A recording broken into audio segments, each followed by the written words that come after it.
Ազգային ժողովի ուժեղ Հայաստան եւ Հայաստան խմբակցությունների հարգելի պատգամավորներ,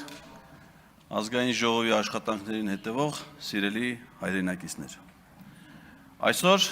օգոստոսի 4-ն է եւ արդեն երրորդ օրն է, որ 9-րդ գումարման ազգային ժողովը իրավունքի ուժով սահմանված օրակարգով անդադար ռեժիմով շարունակում է աշխատել։ Ազգային ժողովում տեղի են ունենում կազմակերպական բնույթի իրադարձություններ, որովհետև այն ինչ որ մենք մինչև հիմա անում ենք, ընդամենը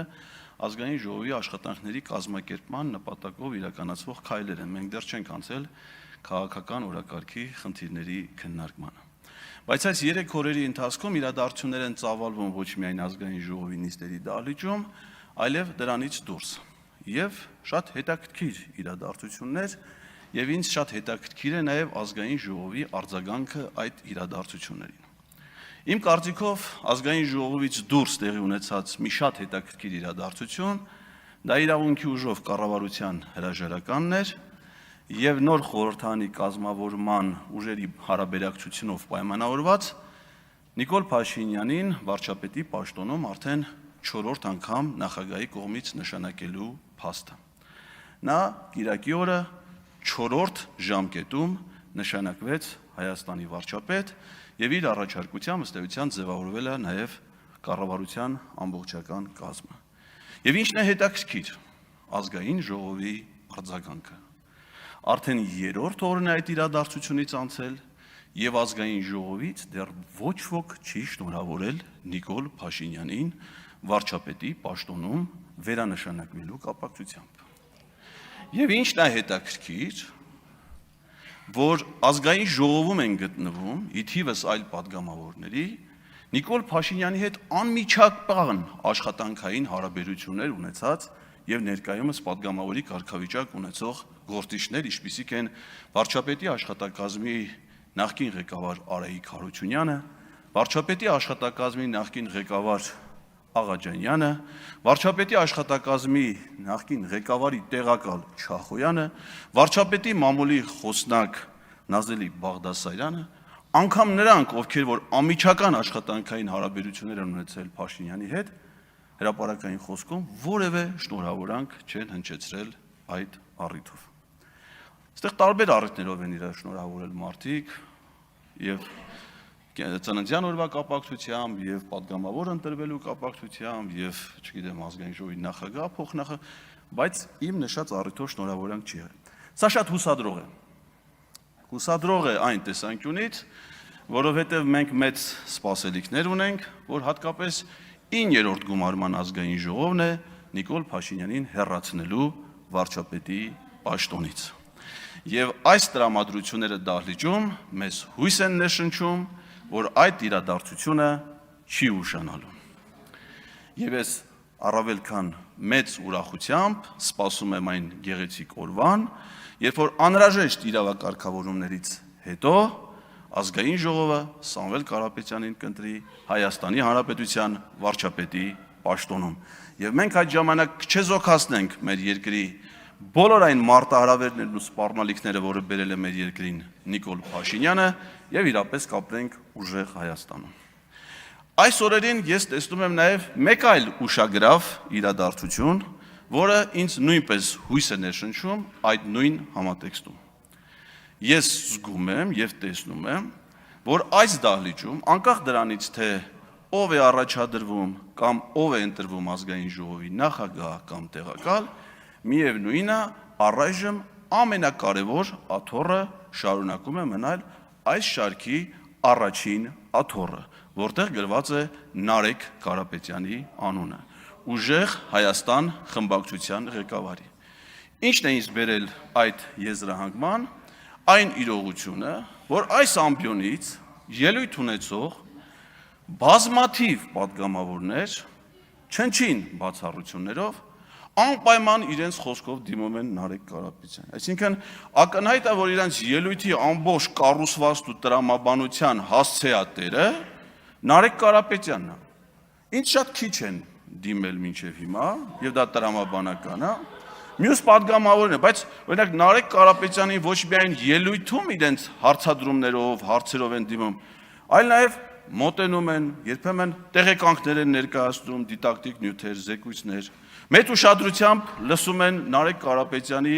ինֆորմատիվ արձագանքները, որոնք իսկապես գիտելիքների համալրման իմաստով չափազանց կարևոր նշանակություն ունեն։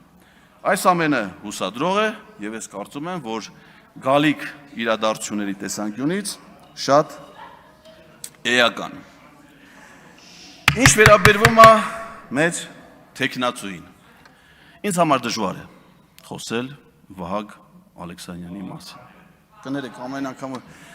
կներեք, ես ներողություն եմ խնդրում, ես ճիշտ եմ, մարդու անունը պետք է այնպես անեն, ինչպես ինքն է նախընտրում։ Վահագն Ալեքսանյանի մասին ինձ համար խոսելը շատ դժվար է, որովհետև 2024 թվականից ես կարող եմ ձեզ նույնիսկ ամսաթվերը ասել, 24 թվականի օգոստոսի 16-ից մինչև օգոստոսի 26-ը։ Ղազարյան versus Ղազարյան նախագծի շրջանակներում ես Վահագ Ալեքսանյանի հետ վիրտուալ շփումներ եմ ունեցել, էլի սխալվեցի, իսկականից արդեն չէր կարելի, եվս մեկ անգամ ներողություն եմ խնդրում։ Ուրեմն 10 անգամ ներկա Վահագն Ալեքսանյանի կերպարը ենթարկվել է մշակման այդ նախագծի շրջանակներում։ Եվ թե ինչ ես կարող էի ասել այսօր այս քննարկման ժամանակ, որպեսզի ժամանակը չծանրաբեռնենք, ես խնդրում եմ նայել Anti-Fake AM լրատվական կայքի YouTube-յան ալիքի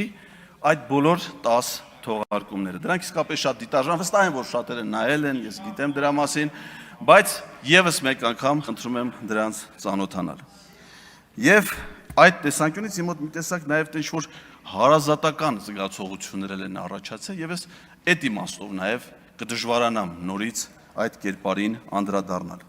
Իդեպ ասեմ, որ այդ նախագծի մեջ հիմնական ինձ համար հեշտ աշխատվող կերպարները դրանք պրոբլեմային կերպարներն են։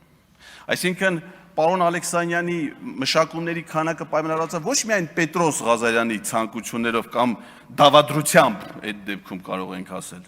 որ հաճախ է հրավիրել, այլ նաև իմ ընտրությամբ, որովհետև ես ընտրում եմ կոնտինգենտը։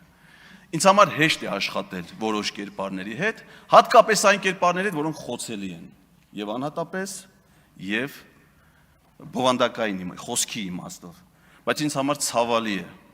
այդ կերպարներին տեսնել ազգային ժողովի ղեկավար մարմիններում։ Իդեպ ասեմ, Ռուբինյանն ու Կոնջոլյանը նույնպես ռեկորդային թվով մասնակիցներ են այդ նախագծի։ Եթե փորձենք այլ դիտարկումների անդրադառնալ, հատկապես իր խոսքից ելնելով, պարոն Ալեքսանյանը խոսեց իր զինվորական ծառայության մասին, պրոբլեմների մասին նախապես է խոսել, այսօր խոսեց ձեռքբերումների մասին, այդ թվում նաև պարգևատրման մասին եւ ասաց, որ դեպքեր կան, որ մարդիկ երբեմն ազատվում են զինվորական ծառայությունից հոգեկան խնդիրների պատճառով։ Ես չգիտեմ, մի դեպքը, որ այս պահին ինձ մտիս եկավ, որ ասում եք, ես կարծում եմ, բայց դա հոգեկան, ինչքան որ ես գիտեմ, դա հոգեկան խնդիրներով չի եղել պայմանավորված, այլ երկու ավագ եղբայրների ծառայության հանգամանքով։ Միակ դեպքը, որ ես հիշեցի, դա էր, բայց ես չեմ կարծում, որ արժեր դրա մասին այստեղ հիշատակում անել, մանավանդ որ հիմքերը թույլ են։ Իսկ երբեմն առողջական խնդիրներ ունեցող նորակոչիկները, այդ թվում հոգեկան առողջության խնդիրներ ունեցող նորակոչիկները զորակոչվում են ծառայության, ռազմաբժշկական ծառայության թերությունների պատճառով, այսինքն ակնհայտ թերությունների առկայության դեպքում, այնուամենայնիվ բանակի կազմը լրացնելու իմաստով նրանք կայացնում են այդ որոշումները։ Դա ռազմաբժշկական հանձնաժողովի որոշումն է։ Իսկ մենք մեր որոշումը կայացնելուց կարծում եմ, որ պետք է չափազանց ավելի պատասխանատու գտնվենք մեր քաղաքացիների եւ ընտրողների առաջ, պատասխանատու գտնվենք ազգային ժողովի հեղինակության առաջ։ Տեսեք, մարդը խոսում է իր հրապարակային խոսքն, ասում է, ոչ մի նոր, ոչ մի բովանդակային բան ես այդ խոսքում չեմ տեսնում եւ չէի ուզի, որ այդ խոսքը բարձրանա այս ամբիոն։ Շնորհակալություն։